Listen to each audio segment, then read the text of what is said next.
అందరికీ నమస్కారం. నేను మీ వినూతా కోట.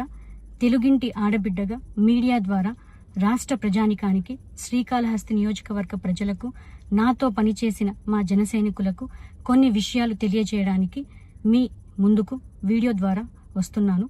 మనసు నిండా పుట్టెడు బాధతో మీ ముందుకు వచ్చాను.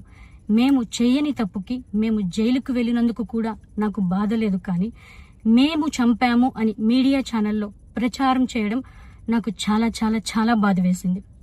అతని చావులో మా ప్రమేయం లేదని గౌరవ కోర్టు భావించింది కాబట్టే నాకు 19 రోజుల్లో బెయిల్ వచ్చింది.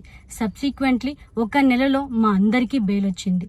మేము ఫారెన్లో లక్షల జీతాలు వదులుకొని రాజకీయాల్లోకి వచ్చింది ప్రజలకు సేవ చేయడానికి, కానీ మనుషుల ప్రాణాలను తీయడానికైతే కాదు. అలాంటి మనస్తత్వం మాది కాదు.